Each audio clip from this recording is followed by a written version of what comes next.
ഈ വികസനവുമായി ബന്ധപ്പെട്ടാണെങ്കിൽ നേരത്തെ നിങ്ങളൊക്കെ പറഞ്ഞതുപോലെ തന്നെ വികസനത്തിന്റെ കാര്യത്തിലൊക്കെ ഒരുപാട് കാര്യങ്ങൾ ചെയ്തിട്ടുണ്ട് എന്നുള്ള കാര്യം ഞാൻ സമ്മതിക്കുകയാണ്.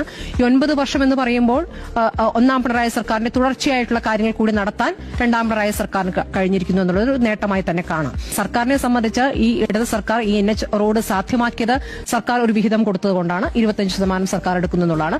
അത് സർക്കാരിന്റെ ഭാഗത്തുനിന്ന് വന്നിരിക്കുന്ന ഇനീഷ്യേറ്റീവ് ആണ് എന്നുള്ള കാര്യം സമ്മതിക്കുന്നു. ക്യാപ്റ്റൻസി 10ാം വർഷത്തിലേക്ക് കടക്കുന്നു. പിണറായി വിജയനെ ഞാൻ കുറ്റം പറയുന്നില്ല. കാരണം പിണറായി വിജയൻ ഒരു എതിരാളിയില്ല. പ്രതിപക്ഷം എന്താണ് കാണിക്കുന്നത് എനിക്ക് മനസ്സിലാവുന്നില്ല. അതുപോലെ തന്നെ ഉന്നയിച്ച ആരോപണങ്ങളെക്കുറിച്ച് മാധ്യമപ്രവർത്തകൻ ചോദിക്കുമ്പോൾ പ്രതിപക്ഷ നേതാവ് VD സതീശന് മൌനമാണ്. 54ാം പാർട്ടി കോൺഗ്രസും തുടർഭരണം നിർബന്ധമായി ഉണ്ടാകണം എന്നുള്ള ഒരു ഡിക്ലറേഷനോട് കൂടി തന്നെയാണ് പിരിഞ്ഞിരിക്കുന്നത്. അതിലേക്ക് ഇടതുപക്ഷത്തിന് CPIM-ന് എത്താൻ കഴിയുന്ന ഒരു സാഹചര്യം തന്നെ നിലവിലുണ്ട് എന്നത് ആർക്ക് നോക്കിക്കഴിഞ്ഞാൽ മനസ്സിലാക്കാവുന്ന സാഹചര്യമാണ്. തീരദേശ പാത വരുന്നു, മലയോര പാത വരുന്നു. നീതി ആയോഗിന്റെ റാങ്കിങ്ങിൽ 1ാം സ്ഥാനത്തല്ലേ? കേന്ദ്ര സർക്കാരല്ലേ നീതി ആയോഗ് നിയന്ത്രിക്കുന്നത് അല്ലേ സുജയ? നീതി ആയോഗിൽ ആരോഗ്യ സൂചികയിൽ കേരളം 1ാമതല്ലേ?